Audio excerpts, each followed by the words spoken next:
The graphs of elementary functions. Statisticians, scientists, and mathematicians collect data on a variety of subjects and try to make sense of the data using mathematical models. More often than not, the model is developed using elementary functions that are part of the high school mathematics curriculum. This section is devoted to beginning a library of functions, sometimes called parent functions. More functions will be added to this collection in Algebra 2 and beyond. The graph of the identity function is a line that passes through the origin on the diagonal as shown. Its formula is I of x equals x, which means that the input and output values are equal.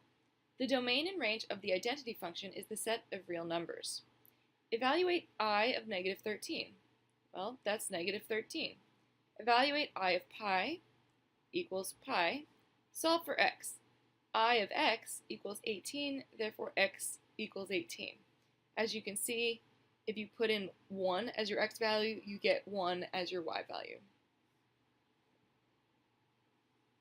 The graph of the squaring function is a parabola that passes through the origin and is symmetric to the y-axis. Its formula is s of x equals x squared. The axis of symmetry divides the graph into two congruent halves.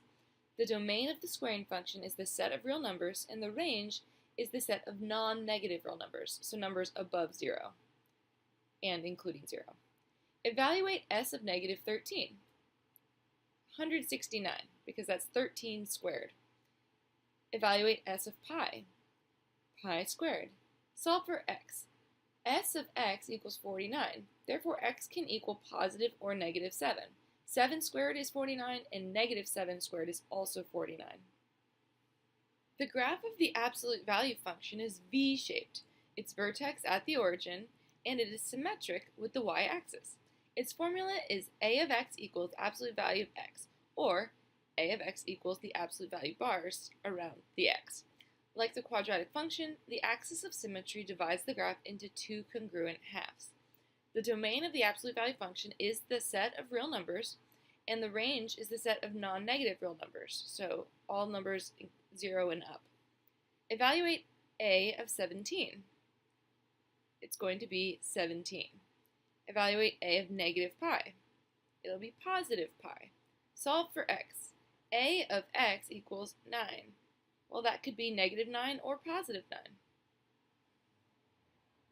The graph of the square root function is a half of a sideways parabola that starts at the origin. It increases to the right into the first quadrant. Its formula is r of x equals square root x, or r of x equals the square root of x. The domain and the range of the square root function is the set of non-negative real numbers, so numbers that are 0 or above. Evaluate the square root of 9. 3. Evaluate the square root of pi squared. Pi. Solve for x. The square root of x equals 64. Therefore, x equals 8. Here's the beginning of our function library. Drag each function name and rule below to the matching graph. Alright, our square root function is over here, and that is this rule. Our absolute value graph is here. That's the rule for that one. Our identity function is this rule, and it's this graph here. And our squaring function is this one over here, right there.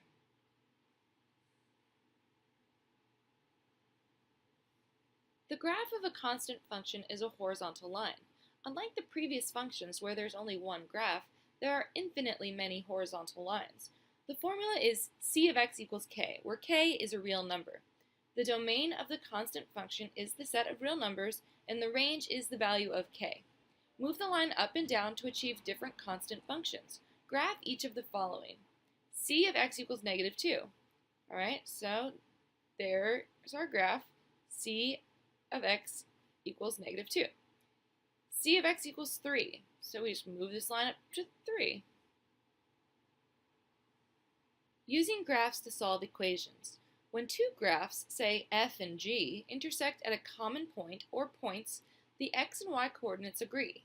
At a point of intersection where x equals k, the function's values are equal. At x equals k, f of k equals g of k.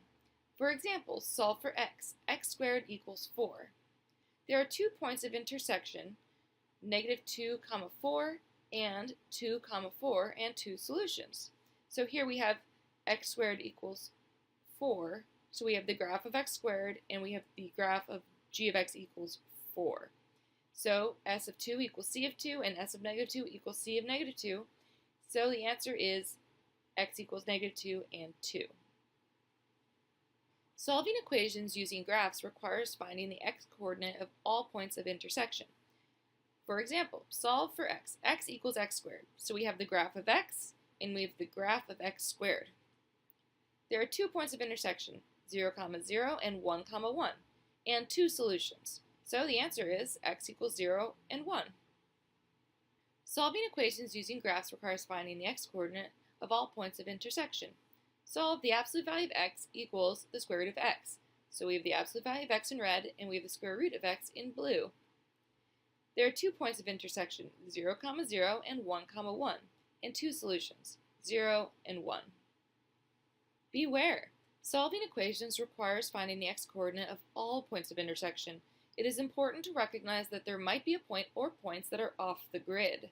This is where algebra comes to the rescue, or perhaps extending the grid. For example, the square root of x equals 4. If you just look at the graph, you won't see any points of intersection. However, this blue line will eventually intersect with the red line way over here somewhere.